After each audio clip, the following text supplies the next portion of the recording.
Tu es privé de Noël jusqu'à ce que tu présentes tes excuses à ta sœur, m'ont prévenu mes parents. J'ai donc coupé chaque carte, chaque forfait et chaque paiement automatique qu'il utilisait. 35 appels manqués. Bonjour, je m'appelle Amélie Durand. J'ai 28 ans et je vis à Lyon. Je travaille comme analyste de données pour une grande entreprise de logistique où les chiffres et les tableaux Excel occupent la plupart de mes journées. Je n'ai jamais été du genre à aimer le bruit ou l'attention, et c'est peut-être pour cela que ma famille s'est habituée depuis longtemps à me voir comme une ombre, silencieuse, appliquée, mais jamais mentionnée.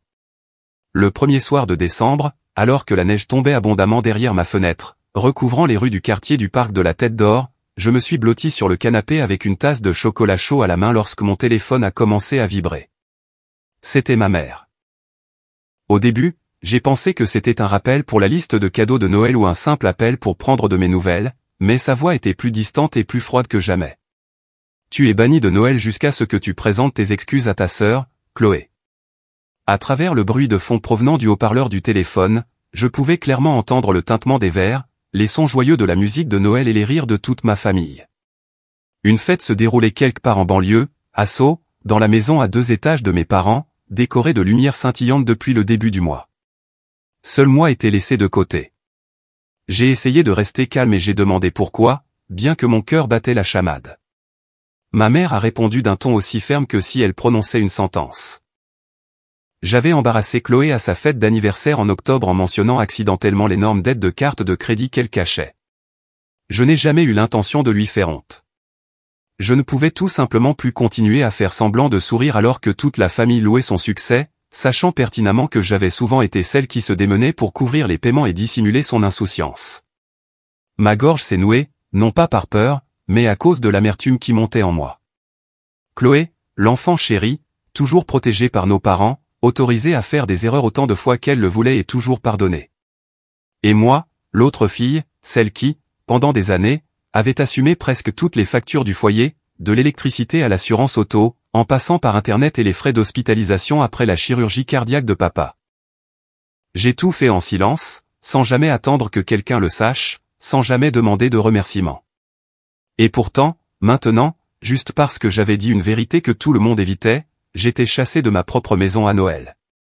Je suis resté silencieuse quelques secondes, puis j'ai entendu à l'autre bout du fil le rire de Chloé se mêler au son des clochettes d'argent, tandis que toute la famille continuait à faire la fête comme si je n'existais pas. Avez-vous déjà été mis de côté par votre propre famille simplement parce qu'elle refusait de voir tout ce que vous aviez sacrifié pour elle? Si vous avez déjà ressenti cela, dites-moi d'où vous écoutez cette histoire pour que je sache que je ne suis pas seul. J'ai posé le téléphone sur la table, mes mains tremblant encore à cause de cet appel cruel. Le son des rires de ma famille résonnait dans ma tête, me forçant à replonger dans de vieux souvenirs, dans des blessures que j'avais longtemps cachées sous une façade de force. Je me suis souvenu de mes années à l'université Lumière Lyon 2, où j'étais à la fois étudiante à plein temps et employée à temps partiel à la bibliothèque et dans un petit café de la rue de la République pour payer mes frais de scolarité et mon loyer. Tandis que mes camarades de classe avaient la liberté de rejoindre des associations étudiantes ou de sortir le week-end, je finissais généralement mon service à minuit, revenant dans une chambre exiguë avec l'odeur du café encore imprégnée sur mes vêtements. Je n'ai jamais blâmé personne car c'était mon choix. Mais la douleur commençait chaque fois que j'appelais à la maison et que j'entendais ma mère parler de Chloé, ma sœur, qui vivait dans un appartement chic dans le centre-ville de Lyon. Mes parents couvraient l'intégralité de son loyer mensuel, y compris les frais de parking dans un immeuble de luxe où je n'avais même jamais osé mettre les pieds. Chloé a toujours été considérée comme la fierté de la famille. Elle assistait à des fêtes somptueuses, publiait des photos sur les réseaux sociaux avec un sourire radieux et recevait des compliments sans fin de la part des parents sur son succès et son charme. Mes parents parlaient fièrement à tout le monde de leur fille aînée dans le marketing, tandis que personne ne me mentionnait jamais, moi, la fille cadette qui enchaînait les services de nuit et était ensevelie sous les prêts étudiants. Les comparaisons constantes, la façon dont on me tenait à l'écart de la vitrine de la fierté familiale m'ont progressivement appris à rester silencieuse, à considérer ma propre existence comme un faible arrière-plan dans leur tableau aux couleurs vives. Quand j'ai obtenu mon diplôme et commencé à travailler à Lyon, j'ai pensé que tout changerait. J'espérais que ma stabilité financière m'aiderait à être enfin considéré plus équitablement. Mais la vérité, c'est que je ne suis jamais sorti de l'ombre de la banque invisible de la famille. Après la chirurgie cardiaque de mon père il y a 5 ans, il a eu besoin d'un soutien financier pour couvrir ce que la mutuelle ne prenait pas en charge. J'ai immédiatement transféré le peu d'économies que j'avais pour payer les factures de l'hôpital. À l'époque, je me suis dit, c'est la famille. Bien sûr que je dois le faire. Mais une fois cette porte ouverte, elle ne s'est plus jamais refermée. J'ai commencé à gérer le forfait téléphonique familial sous mon nom parce qu'il disait que j'étais meilleur avec la technologie et que ce serait plus facile à gérer. Chaque mois, de l'argent était automatiquement prélevé sur mon compte pour couvrir des appels, des SMS et des données que j'utilisais rarement moi-même. Puis est venue l'assurance auto lorsque mes parents ont manqué une échéance de paiement et que je suis intervenu à nouveau. Ils ont promis qu'ils me rembourseraient, mais ces promesses se sont évanouies aussi vite que la fumée de cigarette lors d'une fête de week-end. Chloé, bien sûr, est devenue une cliente régulière de mon portefeuille. Parfois, elle oubliait le paiement de sa carte de crédit. D'autres fois, elle organisait une fête d'anniversaire extravagante alors qu'elle devait encore des mensualités pour un sac de créateur. Je lui ai transféré de l'argent encore et encore, toujours avec la même promesse, je te rembourserai la semaine prochaine. Mais la semaine suivante, tout ce que je voyais, c'était de nouvelles photos d'elle sur Instagram, au spa, sirotant des cocktails sur un bar en terrasse, voyageant sur la Côte d'Azur, pendant que je comptais soigneusement chaque euro juste pour suivre mes remboursements de prêts étudiants. La facture internet de la famille m'est également tombée dessus. Une fois, j'ai même aidé à payer une partie du loyer de Chloé quand elle a dit qu'elle traversait une période difficile temporaire. Chaque fois, je me réconfortais en pensant qu'au moins j'aidais, que je pouvais endurer encore un peu. Mais avec le temps, j'ai réalisé que personne ne voyait cela comme un sacrifice. Pour eux, c'était simplement une obligation évidente que je devais remplir parce que j'étais plus stable. Le plus douloureux n'était pas l'argent, mais la façon dont ils traitaient mon aide comme un dû, me méprisant même pour ne pas vivre de manière extravagante ou étaler ma richesse comme le faisait Chloé. Lors des dîners de famille, quand j'arrivais dans ma vieille Renault Clio, mes parents s'extasiaient sur la nouvelle voiture de Chloé, louant à quel point elle valait chaque centime. J'ai un jour entendu mon père dire, mi-plaisantant, mi-sérieux, Chloé a vraiment un brillant avenir. Et Amélie, eh bien, au moins, elle sait jongler avec les chiffres. Ils n'ont jamais réalisé que c'était ces mêmes chiffres, les chèques et les comptes bancaires à mon nom, qui empêchaient toute la famille de sombrer dans les dettes. Chaque fois que j'étais exclu des conversations, je me sentais comme une technicienne de coulisses, celle qui s'occupe des lumières, des décors, des billets, mais qui n'est jamais autorisée à monter sur scène. Le nom d'Amélie Durand était rarement prononcé comme une source de fierté. Au lieu de cela, j'étais la comptable, l'économe, l'enfant qui ne cause pas de problème. Et à partir de ces étiquettes qui semblaient inoffensives, j'ai fini par comprendre une dure vérité. Dans ma famille, l'amour n'était pas donné à celui qui se sacrifiait, mais à celui qui savait créer une illusion éblouissante. Cette nuit-là, la neige tombait plus fort que d'habitude. J'étais assise près de la fenêtre de mon petit appartement à la Croix-Rousse, regardant les flocons blancs descendre et recouvrir doucement la rue. La lueur des lampadaires filtrait à l'intérieur, plongeant toute la pièce dans une lumière brumeuse qui semblait à la fois froide et immobile. J'ai posé mon ordinateur portable sur la table, mes doigts tremblants alors que j'ouvrais un fichier Excel vierge. Plus d'appels téléphoniques pour me déranger, juste moi-même et une décision dont je savais qu'elle changerait tout. J'ai commencé à taper des chiffres. La première ligne que j'ai écrite, frais d'hospitalisation pour papa après sa chirurgie cardiaque en 2018. Je me souvenais clairement de ce jour. L'hôpital Édouard Herriot avait envoyé une facture de près de 12 000 €, la sécurité sociale et la mutuelle ne couvrant que la moitié. Ma mère avait pleuré, disant qu'il n'avait aucune idée où trouver le reste. À l'époque, je venais de commencer mon premier emploi et j'avais vidé mon seul compte d'épargne pour la payer. J'ai tapé le montant, ajouté la date, et ma poitrine me faisait mal comme si elle était coupée par une lame. 4 ans avaient passé, et pas une seule fois mes parents n'en avaient parlé, et encore moins prononcé les mots « merci ». Ensuite, j'ai consulté le compte des services publics qui avait toujours été à mon nom depuis le premier jour. La moyenne mensuelle était d'environ 180 € pour l'électricité et 90 € pour l'eau. J'ai fait défiler l'historique des paiements. Chaque facture payée à temps. Pas un seul mois manqué en 4 ans. J'ai fait le total des chiffres, je les ai saisis dans la cellule, et lorsque le montant est apparu, je me suis penché en arrière sur ma chaise, ma vision se brouillant de vertige. Plus de 10 000 €, juste pour quelque chose dont mes parents auraient dû être responsables depuis le début. Puis vint Chloé. J'ai créé une colonne séparée avec son nom. Les prêts temporaires qu'elle m'empruntait étaient toujours enrobés de la même promesse, je te rembourserai la semaine prochaine. Mais semaine après semaine, tout ce qui restait, c'étaient des SMS laconiques et les photos qu'elle publiait de ses vacances, de ses manucures et de ses dîners dans des restaurants chers. J'ai noté chaque montant, 500 € pour couvrir le loyer de ce mois-là, 700 € pour une facture de carte de crédit en retard, 350 € pour un vol d'urgence sur la Côte d'Azur. Tout cela s'additionnait pour atteindre un chiffre que je n'avais plus le courage de lire à voix haute. Enfin, j'ai ajouté les paiements de carte de crédit que j'avais fait juste avant leur date d'échéance. Chaque fois, ma mère ou mon père appelait d'une voix pressante, « Tu n'as qu'à avancer l'argent. On te remboursera tout de suite. » Mais ce tout de suite n'est jamais arrivé.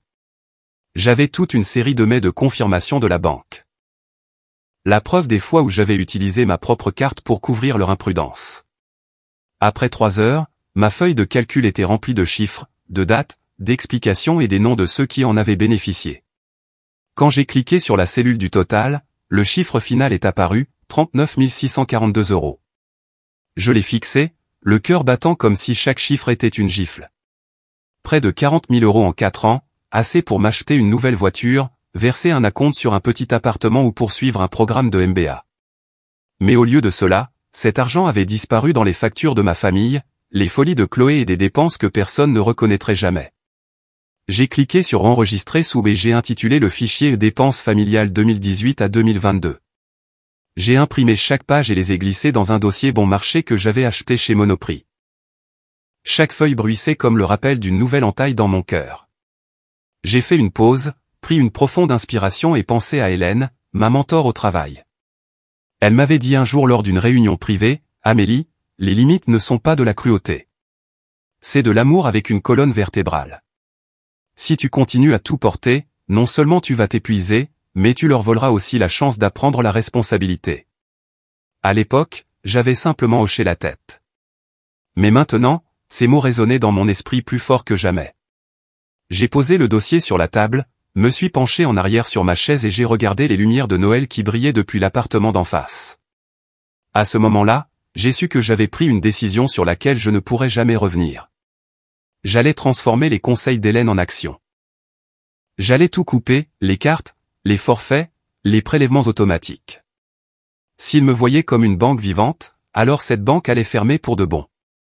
J'ai pris un stylo et j'ai écrit une courte ligne sur la couverture du dossier, « Voici ce que j'ai fait pour tout le monde, et voici ce que je ne ferai plus. » Les lettres étaient tremblantes, mais fermes. J'ai refermé le dossier, et alors qu'un courant d'air froid se glissait par la porte, je me suis soudain senti un peu plus légère. Non pas parce que la douleur avait disparu, mais parce que pour la première fois, je savais que je prenais le contrôle de ma propre vie. Une semaine avant Noël, alors que tout Lyon scintillait de lumière et que les chants de Noël résonnaient dans tous les cafés, j'ai commencé à couper les ponts, étape par étape. Une partie de moi tremblait encore à l'intérieur car pendant des années, je m'étais habitué à être le pompier, habitué à la peur que si je ne payais pas, tout s'effondrerait. Mais ensuite, je me suis souvenu du chiffre 39 642 € sur cette feuille de calcul. Ce n'était pas seulement de l'argent. C'étaient les années où j'avais sacrifié mon sommeil, des opportunités et des parcelles de ma jeunesse pour combler des trous qui n'étaient pas les miens. La première étape, je me suis connecté à mon compte bancaire en ligne et je suis allé à la section des paiements automatiques pour le crédit immobilier de la maison de Sceaux. En quelques clics, j'ai annulé l'autorisation de prélèvement automatique. Le système a envoyé un email de confirmation, l'autorisation de paiement a été annulée. Voir ces mots sur l'écran a fait battre mon cœur. Dans ma tête, j'entendais la voix de ma mère de toutes ces fois où elle disait nonchalamment, « Heureusement que tu as configuré le prélèvement automatique, sinon j'aurais oublié. » J'ai fermé l'ordinateur portable, inspiré profondément et j'ai eu l'impression de venir de couper une corde invisible qui me liait depuis des années.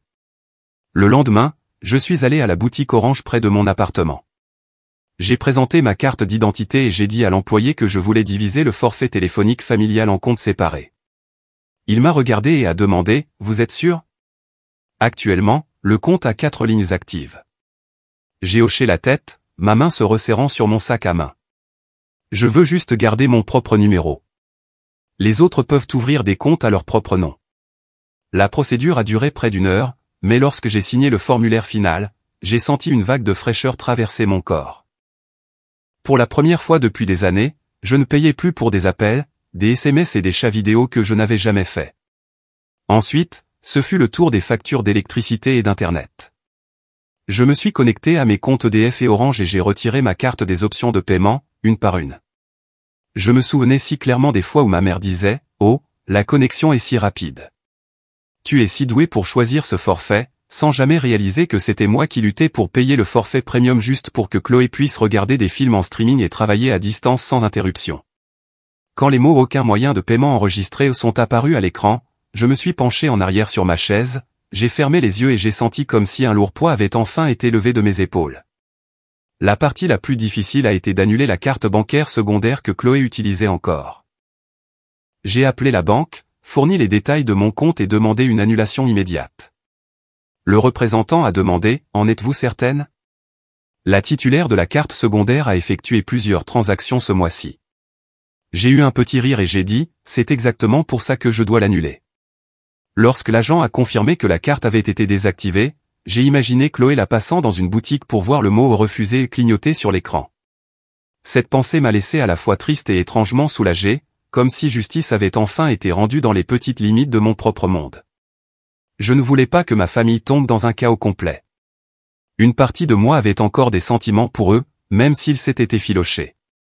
J'ai donc préparé un dossier détaillé, presque comme un manuel de survie. À l'intérieur, j'ai détaillé toutes les dépenses qu'ils devraient désormais gérer eux-mêmes, quelle banque contacter pour le crédit immobilier, quel numéro de service client appeler pour les services publics, comment configurer un nouveau prélèvement automatique pour Internet. J'ai même imprimé des instructions étape par étape et surligné les dates d'échéance. Non pas parce que je leur devais quoi que ce soit, mais parce que je voulais couper les ponts de manière ordonnée. Je voulais qu'ils voient avec quelle rigueur j'avais tout géré pendant toutes ces années. Et je voulais aussi ne leur laisser aucune excuse pour revenir en courant vers moi.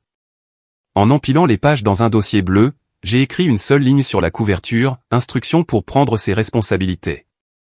Les mots étaient brefs, mais pour moi, ils sonnaient comme une déclaration. J'ai refermé le dossier, les posé sur mon bureau et les regardé comme s'il était le point final d'une longue phrase, la phrase d'une vie vécue dans l'ombre. Dehors, la neige tombait toujours, et les lumières de Noël scintillaient à travers la fenêtre. Je suis resté assise tranquillement, tenant une tasse de chocolat chaud dans mes mains, et je me suis dit, à partir de maintenant, ils devront apprendre à vivre sans la banque nommée Amélie Durand. Le 24 décembre, alors que toute la ville de Lyon brillait de lumière de Noël, j'ai déverrouillé mon téléphone et j'ai été immédiatement accueilli par un flot de notifications de Facebook et Instagram. La famille Durand venait de publier des photos de leur festin, un sapin de Noël de près de 3 mètres de haut couvert de lumière et de guirlandes, une longue table en bois drapée de tissu rouge, des bougies allumées, des plateaux de dinde au marron, de foie gras et de bûches de Noël. Cela ressemblait à une carte postale de vacances parfaite. Tout le monde était là, papa, maman, Chloé, les tantes et oncles de l'Auvergne. Ils souriaient tous, trinquaient, célébraient. Tandis que j'étais assise seule dans mon appartement froid, mon nom n'étant jamais mentionné. Ce soir-là, juste au moment où j'allais fermer mon ordinateur portable et me préparer un bol de soupe chaude, le téléphone a sonné. C'était ma mère. Sa voix était plus affolée que je ne l'avais jamais entendue. Amélie, le crédit n'a pas été payé. La banque n'arrête pas d'appeler, disant que si nous n'envoyons pas l'argent à temps, il y aura des pénalités. Je suis resté silencieuse un long moment, écoutant le cliquetis des couverts et le son de la musique de Noël en arrière-plan. Il festoyait encore, riait encore, et ne se souvenait de moi que lorsqu'il manquait de l'argent. J'ai pris une profonde inspiration et j'ai répondu, « Je vais passer. Mettez la table, car j'apporte un gros cadeau pour tout le monde. » Une demi-heure plus tard, j'étais devant la porte de la maison de mes parents à Sceaux. À l'intérieur, une chaude lumière jaune brillait à travers la vitre, et des éclats de rire s'échappaient par vagues. J'ai poussé la porte, mes chaussures s'enfonçant sur le tapis rouge que ma mère déroulait chaque hiver. Personne ne m'attendait, alors la pièce est devenue silencieuse pendant quelques secondes quand je suis apparu. Ma mère m'a regardé, le téléphone toujours à la main, ses yeux partagés entre le soulagement et la peur. Mon père a forcé un sourire, essayant de tirer une chaise pour moi, tandis que Chloé fronçait les sourcils, ses lèvres peintes d'un rouge vif comme si elle était prête à cracher une plainte. Je ne me suis pas assise tout de suite. Au lieu de cela, j'ai posé le dossier épais sur la table en bois, juste à côté du sapin de Noël qui remplissait la pièce d'une odeur de pain. Le bruit sourd a fait sursauter tout le monde. J'ai regardé mes parents droit dans les yeux et j'ai parlé d'une voix calme mais tranchante comme un rasoir. J'ai payé pour tout ça pendant des années. Voici la preuve. Mais à partir d'aujourd'hui, je ne suis plus la banque de cette famille. Mon père s'est figé, s'enfonçant dans sa chaise, ses yeux troubles comme s'il ne pouvait pas croire ce qu'il voyait. Les mains de ma mère tremblaient alors qu'elle attrapait le dossier. Page après page, les chiffres, les dates, les factures d'hôpital, les services publics, Internet, les dettes de carte de crédit de Chloé, tout était exposé noir sur blanc. Elle fixait les lignes en gras, ses mains tremblant si fort que la tasse de thé sur la table cliquetait avec ses mouvements. Mon père s'est mordu la lèvre, son visage semblant vieillir de 10 ans en un instant. Chloé a été la première à rompre le silence. Son visage est devenu rouge alors qu'elle lançait « Tu es tellement mesquine. C'est la veille de Noël. Qui parle d'argent juste pour tout gâcher ?» Je me suis tourné vers elle et j'ai sorti une pochette en plastique transparente remplie de captures d'écran imprimées de nos SMS. Chaque ligne surlignée en jaune. Tu te souviens de ces fois où tu m'as demandé de l'argent ? 600 € pour le loyer, 700 € pour ta carte de crédit, 350 € pour un vol sur la Côte d'Azur. Tu as promis de me rembourser la semaine prochaine, mais cette semaine n'est jamais venue. Voici la preuve. J'ai fait glisser la pile de papier sur la table vers elle. Chloé l'a attrapée, ses yeux parcourant chaque ligne avant que son visage ne devienne cramoisi de honte. Elle a ouvert la bouche comme pour argumenter, mais sa voix s'est brisée dans sa gorge. Toi. Tu essaies de me salir, a-t-elle finalement crié, mais le cri ressemblait plus à un plaidoyer faible qu'à une accusation. Je n'ai pas crié, et je n'ai pas tremblé. J'ai parlé lentement, clairement, en m'assurant que chaque personne dans la pièce pouvait m'entendre. Au cours des 3 dernières années, j'ai assumé près de 40 000 € pour cette famille. J'ai payé les factures d'hôpital de papa, les services publics, Internet, et même les dettes que toi, Chloé, tu as traitées comme une blague. J'ai tout fait en silence, et en retour, j'ai été effacé de Noël. Si l'amour familial n'existe que lorsque j'y injecte de l'argent, alors je suis désolé. Je n'ai plus besoin de ce genre d'amour. Ma mère a posé le dossier, ses yeux brillants de larmes. Nous ne savions pas si nous avions su que tu avais fait tant de choses. Mon père l'a interrompu, sa voix rauque.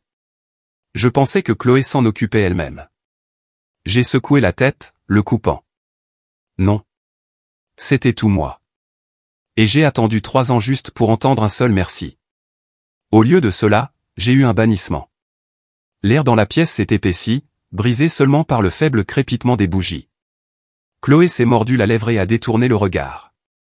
Quelques parents se tenaient figés, évitant mon regard. Je savais que ce moment changerait à jamais la façon dont ils me voyaient. Plus l'ombre silencieuse, mais celle qui venait de tendre un miroir à la vérité brute de notre famille. Je me suis redressé, j'ai regardé autour de moi une fois, puis j'ai expiré doucement. Je ne resterai pas pour le dîner. Je suis seulement venu vous montrer ce qui devait être vu. À partir de maintenant, payez ce qui vous appartient. J'ai fait glisser le dossier sur la table, le laissant derrière moi, puis je me suis retourné et j'ai marché vers la porte. Derrière moi, la voix faible de ma mère a appelé, « Amélie, attends !» Mais je ne me suis pas arrêté. J'ai ouvert la porte et le vent froid s'est engouffré, emportant avec lui le son lointain de la musique de Noël. Pour la première fois, je suis sorti de cette maison ne portant rien d'autre que moi-même. Le lendemain matin, je me suis réveillé plus tard que d'habitude. L'appartement était si calme que je pouvais entendre le vent siffler dehors et le faible bourdonnement du chauffage. Je me suis étiré, suis allé dans la cuisine et me suis préparé une tasse de café. Quand j'ai ouvert mon téléphone, la première chose que j'ai remarquée, c'est ceci, la conversation de groupe familial, normalement animée chaque matin par les messages de ma mère, les photos de repas de Chloé ou les rappels aléatoires de mon père, étaient complètement silencieuses. Les derniers messages étaient encore les blagues et les bavardages de la veille, juste avant que j'arrive et que je pose le dossier sur la table. Après ce moment, tout était devenu sombre, comme si toute la conversation de groupe bondé avait soudainement cessé de respirer. Pendant une seconde, cela m'a semblé étrange. Pendant des années, mon téléphone avait constamment vibré à cause d'eux, la plupart du temps pour de petites demandes ou des coups de coude indirects pour que je couvre une autre facture. Maintenant, le silence semblait à la fois vide et libérateur. Je me suis assise, j'ai siroté mon café et je me suis permis de savourer le calme. Vers midi, je suis tombé sur Facebook. La première publication qui est apparue était de Chloé. Une photo du sapin de Noël illuminé de la nuit précédente avec une légende audacieuse qui disait « Tellement triste quand quelqu'un du même sang oublie la famille. L'argent ne remplacera jamais l'amour. » En dessous, quelques-uns de ses amis avaient laissé des émojis en forme de cœur ou des commentaires comme « Tu as raison ». La famille d'abord. Mais j'ai remarqué que les j'aime étaient bien moins nombreux que d'habitude. Il y avait même quelques commentaires dissidents de parents qui étaient toujours restés silencieux auparavant. La famille doit être juste, pas seulement prendre sans donner. Une cousine a même écrit sans détour, sans Amélie, cette maison aurait été saisie par la banque il y a longtemps. En lisant ces mots, je n'ai pas ressenti de joie. Au lieu de cela, une tristesse tranquille m'a envahi, comme si la vérité avait enfin fait surface, mais bien trop tard pour guérir les blessures déjà profondément gravées.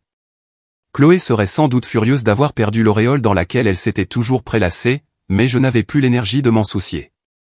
Cet après-midi-là, mon téléphone a sonné. C'était mon père. Il m'appelait rarement directement, sauf s'il s'agissait d'une facture ou d'une question d'assurance. Sa voix était hésitante.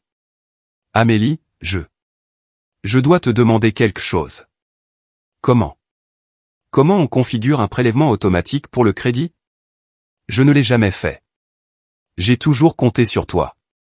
La banque dit qu'ils ont besoin d'un numéro de compte et de quelques identifiants. Je me suis figé pendant quelques secondes, prise entre la surprise et l'amertume. Pour la première fois depuis des années, mon père admettait qu'il ne savait pas comment gérer les choses dont je m'étais toujours occupé. J'ai inspiré profondément, puis j'ai expliqué lentement, tu devras appeler directement le service client de la banque. Ils t'enverront des instructions par email.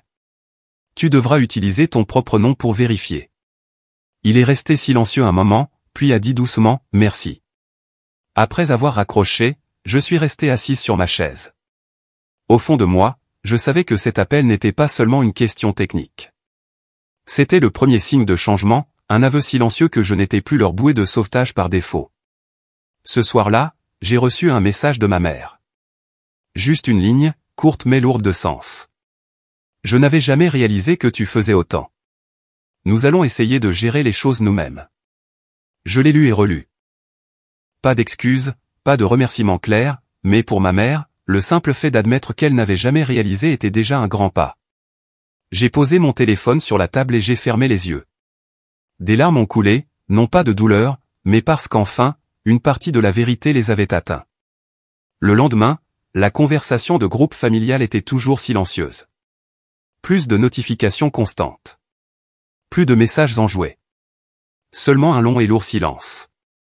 J'ai commencé à réaliser quelque chose. La vérité a son propre pouvoir. Elle n'a pas besoin que je crie. Elle n'a pas besoin que je supplie. Tout ce dont elle avait besoin, c'est que je la pose sur la table, et elle remodèlerait la façon dont tout le monde voyait les choses par elle-même. Et dans ce changement, pour la première fois, j'ai senti que je n'étais plus petite. Dans les jours qui ont suivi cette confrontation, j'ai remarqué un vide étrange dans ma vie. Mon téléphone sonnait moins. Ma boîte de réception n'était plus inondée de rappels de paiement. Mon petit appartement à la Croix-Rousse me semblait soudain plus grand, plus lumineux, comme si j'avais ouvert une porte et laissé le vent s'engouffrer. Au début, ce silence me troublait. Je m'étais habitué à être tiré dans toutes les directions par des demandes, à voir mon rythme cardiaque s'accélérer à chaque sonnerie du téléphone, à la culpabilité qui m'envahissait chaque fois que je disais non. Mais peu à peu, j'ai compris que ce silence n'était pas une perte, c'était un cadeau. J'ai commencé à me concentrer sur mon propre avenir. Un après-midi, alors que la neige tombait drue par la fenêtre d'un café près de mon bureau, je me suis assise devant mon ordinateur portable et j'ai cliqué sur soumettre pour ma candidature au programme de MBA à temps partiel de l'EM Lyon. C'était quelque chose dont je rêvais depuis des années, mais que j'avais toujours repoussé, pensant que je devais économiser de l'argent pour ma famille. Lorsque l'email de confirmation est arrivé, mon cœur battait comme si je venais de franchir un seuil. Je n'étais plus l'ombre vivant dans le sacrifice. J'investissais dans un avenir qui m'appartenait. J'ai aussi créé un nouveau fonds. Avant, je gardais toujours une enveloppe dans mon tiroir intitulée Urgence familiale. À l'intérieur se trouvait l'argent que je mettais de côté pour les appels paniqués de ma mère ou les messages urgents de Chloé. Mais maintenant, j'ai sorti cette enveloppe, vidé l'argent restant sur un compte d'épargne séparé et écrit une nouvelle étiquette, projet personnel. Cet simple acte m'a semblé être une libération de chaîne. Cet argent n'était plus destiné à combler les trous sans fin des autres, mais à nourrir mes propres rêves. Le premier rêve était un voyage en Laponie pour voir les aurores boréales. Je me souviens avoir lu un article un jour avec la phrase « Ceux qui ont enduré la plus longue obscurité verront l'aurore boréale de la plus belle manière ». Cette phrase s'est gravée dans ma mémoire comme si elle avait été écrite pour moi. J'ai ouvert un nouveau dossier sur mon ordinateur, les nommé Voyage Aurore, et j'ai commencé à rechercher les coûts des vols, des hôtels et des excursions de chasse aux aurores. Chaque fois que je transférais une petite somme sur mon compte d'épargne voyage, je sentais mon cœur s'illuminer. Chaque euro économisé n'était plus une inquiétude de savoir si j'aurais assez pour couvrir la facture de quelqu'un d'autre, mais un pas sur le chemin de mon propre rêve. Le soir, je m'asseyais souvent près de la fenêtre de mon appartement, contemplant les lumières des grands immeubles au loin. Je mettais une playlist de jazz doux, me préparais une tasse de thé et me permettais de savourer le calme. Pour la première fois depuis des années, je ne me sentais pas coupable de vivre pour moi-même. Au lieu de cela, je ressentais une paix, comme si tout mon corps était enveloppé dans une couverture chaude et douce. C'était un sentiment si différent de l'épuisement que je connaissais autrefois, lorsque chaque décision que je prenais était enchaînée à la pensée, si je n'aide pas, que leur arrivera-t-il? Maintenant, je comprenais que s'ils ne pouvaient pas apprendre à prendre leurs responsabilités, ce n'était pas de ma faute. J'ai commencé à changer même les plus petites habitudes. Au lieu de rentrer directement à la maison après le travail pour vérifier les factures, je m'arrêtais à la salle de sport et je participais à des cours de yoga du soir. J'ai acheté des livres sur la psychologie et les finances personnelles, le genre que j'avais toujours voulu lire mais pour lequel je n'avais jamais eu le temps. Le week-end, j'expérimentais la cuisine, invitant quelques collègues proches et réalisant que je pouvais construire une nouvelle famille avec des gens qui m'appréciaient vraiment. Un soir, Hélène, ma mentor au travail, m'a invité à dîner. Je lui ai tout raconté, de la feuille de calcul Excel au dossier que j'ai posé sur la table. Hélène a écouté, puis a souri. Amélie, tu as fait ce que beaucoup de gens n'osent jamais faire de toute leur vie, fixer des limites. Tu ne t'es pas seulement sauvé toi-même, tu leur as donné la chance de grandir. N'oublie jamais ceci, l'amour, ce n'est pas payer les factures de quelqu'un d'autre. J'ai ri, des larmes coulant sur mes joues plus vite que je ne pouvais les essuyer, car c'était la première fois que quelqu'un me disait que j'avais bien agi au lieu de m'accuser d'être trop dur. Ce soir-là, je suis rentré chez moi, j'ai ouvert un carnet tout neuf et j'ai écrit en lettres capitales sur la première page, « J'ai le droit de vivre pour moi-même ». J'ai collé cette page sur mon réfrigérateur pour que chaque matin, en me réveillant, je la voie. Et chaque fois que je la lisais, mon cœur se sentait un peu plus léger. Ce n'était pas que je n'aimais plus ma famille. Je me souciais toujours d'eux. Je m'inquiétais toujours. Je me souvenais encore des souvenirs chaleureux de l'enfance. Mais j'avais appris que le véritable amour n'est jamais lié au chiffre d'un compte en banque. Je ne me sentais plus coupable de garder de l'argent pour moi. Je ne pensais plus être égoïste en disant non. Au lieu de cela, je me sentais plus forte, plus libre et plus en paix que jamais. Alors que le réveillon du Nouvel An approchait, avec Lyon brillant sous les lumières des fêtes et les magasins de la presqu'île bondés d'acheteurs de dernière minute, mon téléphone a sonné. C'était ma mère. J'ai hésité avant de décrocher, mon rythme cardiaque s'accélérant. Pendant des semaines, elle n'avait envoyé que quelques messages courts, n'osant jamais appeler directement. Cette fois, sa voix est parvenue, dépouillée de son autorité habituelle ou de son ton autoritaire, portant plutôt une trace d'hésitation. « Amélie, si tu veux, il y a une place pour toi à table ce soir. Je pense que tu devrais rentrer à la maison. » Je suis restée silencieuse quelques secondes, écoutant la musique et le cliquetis de la vaisselle en arrière-plan. Toute la famille était probablement rassemblée, préparant le dîner du réveillon. Une partie de moi aspirait encore à s'asseoir à cette table, à faire partie de cette atmosphère. Mais une autre partie me rappelait, une chaise vide n'équivaut pas à de l'amour ou du respect. J'ai serré le téléphone plus fort et j'ai demandé slowly, « Est-ce qu'il y a aussi du respect, maman, ou juste une chaise ?» L'autre bout du fil est resté silencieux pendant un long moment. Je pouvais presque l'imaginer assise dans la cuisine, les yeux balayant la pièce, ne sachant pas comment répondre. Finalement, elle a dit, « Je ne sais pas encore, mais j'essaierai. » Cette nuit-là, je ne suis pas rentré à la maison. Je suis resté dans mon appartement, je me suis cuisiné un bol de pâtes et j'ai mis un vieux film sur Netflix. Lorsque les feux d'artifice ont commencé à éclater au-dessus de Fourvière, je me suis tenu près de la fenêtre, sirotant un verre de vin rouge et je me suis dit, ne pas être là ne fait pas de moi moins leur fille. Mais accepter une place sans respect ne signifierait que me laisser diminuer à nouveau. J'ai choisi le silence comme partie de ma nouvelle limite. Quelques jours plus tard, mon père m'a appelé. il le faisait rarement. Et quand j'ai entendu sa voix, j'ai réalisé qu'elle était différente de toutes les autres fois. Plus ferme, mais fatiguée, teintée de sincérité. « Amélie » commença-t-il, puis il marqua une pause de plusieurs secondes comme s'il cherchait ses mots. « Je suis désolé de t'avoir traité comme un portefeuille. Tu as sauvé cette famille tant de fois, mais je n'ai jamais dit merci une seule fois. J'ai eu tort. » J'ai resserré ma prise sur le téléphone, mes yeux me piquant. Pendant des années, je n'avais jamais entendu mon père me dire les mots « je suis désolé ». Il avait toujours maintenu une image forte, parfois imposante. Maintenant, il baissait la voix et l'admettait. Je n'ai pas répondu tout de suite. J'ai pris une profonde inspiration, puis j'ai répondu doucement « je sais. Merci de le dire. » Sa voix tremblait. Je veux apprendre à gérer les choses moi-même, mais s'il y a des moments où je ne le fais pas bien, j'espère que tu seras patiente. J'ai laissé échapper un petit rire, un sourire rare et sans amertume. Papa, je n'ai pas besoin que tu sois parfait.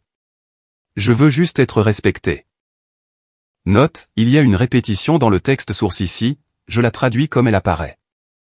Je suis resté silencieuse quelques secondes, entendant la musique et le cliquetis de la vaisselle en arrière-plan. Toute la famille était probablement déjà rassemblée, se préparant pour le dîner du réveillon du Nouvel An.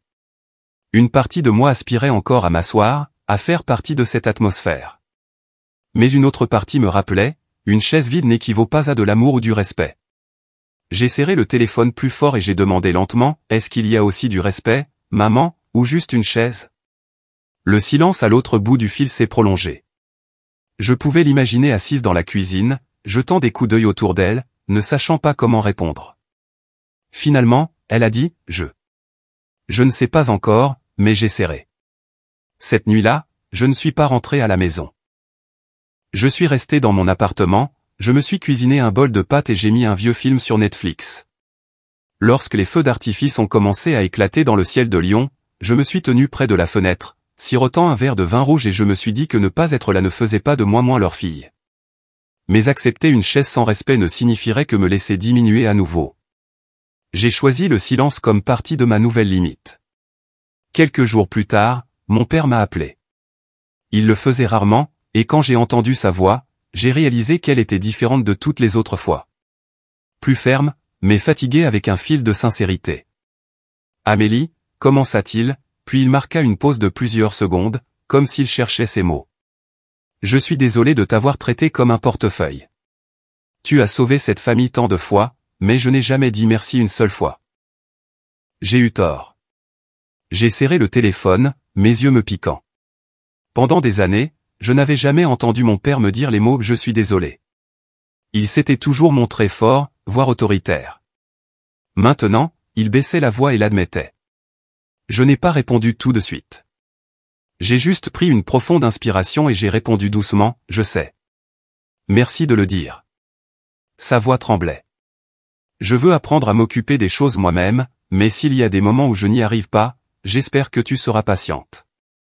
J'ai laissé échapper un petit rire, un sourire rare et sans amertume. Papa, je n'ai pas besoin que tu sois parfait. Je veux juste être respecté. Une année s'est écoulée rapidement. Cette veille de Noël s'est déroulée en silence. Pas de tintement de verre, pas de musique forte pour l'instant. Dans mon petit appartement, il y avait une paix que je n'avais jamais connue auparavant. J'étais assise dans le fauteuil près de la fenêtre, tenant une tasse de chocolat chaud, les yeux perdus dans la rue. Des guirlandes lumineuses pendaient le long de la route, brillant sur la neige épaisse qui recouvrait les trottoirs. Des familles passaient avec des cadeaux, leur rire résonnant, ravivant en moi des souvenirs des Noëls passés, mais pas des souvenirs chaleureux, seulement une cicatrice profonde. Je me souvenais clairement du moment, l'année dernière, où ma mère avait appelé après la fête et avait dit « On t'a gardé une part. C'est sur le porche. Viens la chercher. » J'avais conduit dans la nuit enneigée, m'étais arrêté devant la maison et j'avais vu une assiette recouverte de papier d'aluminium laissée sur les marches gelées.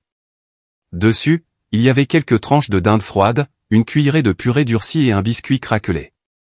Je suis resté là pendant des minutes, les mains engourdies, la poitrine serrée. Je me souviens du chat du voisin qui tournait autour de l'assiette comme si même lui était surpris qu'un être humain puisse être traité de cette façon. J'ai laissé la nourriture où elle était, je suis remonté dans ma voiture et je suis parti. À ce moment-là, j'ai compris que je n'avais pas seulement été exclu de la table. J'avais été exclu de la famille elle-même. Maintenant, en regardant les lumières de Noël par ma fenêtre, je me suis promis silencieusement de ne plus jamais redevenir une paria comme ça. J'avais appris une leçon coûteuse. Le véritable amour n'a jamais besoin d'être acheté avec de l'argent ou du silence. Si le prix d'une place est de payer les factures ou de vivre comme une ombre juste pour appartenir, alors ce n'est pas de l'amour du tout. C'est une transaction cruelle, et je ne souhaite plus participer à ces transactions. J'ai posé mon chocolat sur la table et j'ai attrapé le dossier bleu sur l'étagère. Il était toujours là, soigneusement rangé comme un rappel silencieux. Je l'ai ouvert et j'ai parcouru les chiffres, les dépenses, les messages d'argent empruntés que Chloé envoyait autrefois. Tout cela ressemblait à un ralenti, me rappelant le temps où je vivais comme une carte de crédit ambulante. Mais maintenant, le dossier n'était plus une preuve pour une confrontation. C'était devenu un souvenir. Il me rappelait que j'avais été épuisé, que j'avais été rejeté, et il me rappelait aussi que j'avais trouvé le courage d'arrêter. Je veux partager cela avec quiconque écoute mon histoire. Fixer des limites n'est pas égoïste. C'est ainsi que vous vous protégez. Pendant des années, j'ai mal compris, pensant que l'amour signifiait endurer, tolérer, sacrifier sans condition. Mais maintenant, je vois que la vérité est le contraire. Si vous permettez aux autres de franchir vos limites encore et encore, vous ne perdez pas seulement leur respect, vous vous perdez vous-même. Fixer des limites ne signifie pas que vous abandonnez votre famille ou que vous cessez de vous en soucier. Cela signifie que vous les aimez d'une manière qui leur donne la chance de prendre leurs responsabilités au lieu de consumer votre vie. Je veux aussi vous rappeler que l'amour ne devrait jamais être acheté avec de l'argent ou du silence. Si vous vous retrouvez toujours à être celui qui paie, toujours celui qui s'excuse alors que vous n'avez rien fait de mal, toujours celui qui se tait pour maintenir la paix, alors arrêtez-vous et demandez-vous, est-ce vraiment de l'amour ? La famille n'est pas un contrat financier, ni une pièce de théâtre où vous devez payer un droit d'entrée juste pour être présent. Le véritable amour doit venir avec le respect, avec l'écoute, pas avec des factures et des soldes bancaires. Et enfin, je veux dire la chose la plus importante. Si votre famille ne vous voit que comme une carte de crédit sur pattes, ayez le courage de tout débrancher. Je sais que c'est difficile. Mes mains tremblaient quand j'ai annulé les prélèvements automatiques. J'ai pleuré quand j'ai coupé la carte secondaire de Chloé. Je me suis senti vide quand la conversation de groupe familial est soudainement devenue silencieuse. Mais après tout cela, j'ai trouvé quelque chose que je n'avais jamais eu auparavant. La paix. La paix de me réveiller en sachant que l'argent que je gagnais servirait mes propres rêves. La paix de ne plus vivre avec la peur de ce qui arrivera à la famille si je ne paie pas. La paix de savoir que pour la première fois, je n'étais plus une ombre. Le soir du Nouvel An, j'étais assise dans mon appartement, les lumières du petit sapin dans le coin se reflétant sur le mur. Je ne sais pas encore où je passerai le prochain Noël. Peut-être que je reviendrai si je vois un vrai changement. Peut-être que j'irai quelque part loin, dans un endroit où le ciel est recouvert de neige, pour regarder les aurores boréales en Laponie comme j'en ai toujours rêvé. Mais une chose est sûre, je ne serai plus jamais mise à la porte par mon propre portefeuille. J'ai rendu la responsabilité aux adultes de ma famille, et j'ai gardé pour moi la chose la plus précieuse de toutes, le droit de vivre une vie pleine sans avoir besoin de la permission de personne. J'ai levé ma tasse de chocolat, regardant par la fenêtre alors que les premières étincelles de feux d'artifice illuminaient le ciel de Lyon. J'ai souri, un petit sourire, mais un vrai. Parce qu'après tout, j'avais retrouvé ce que je pensais avoir perdu pour toujours. Moi-même.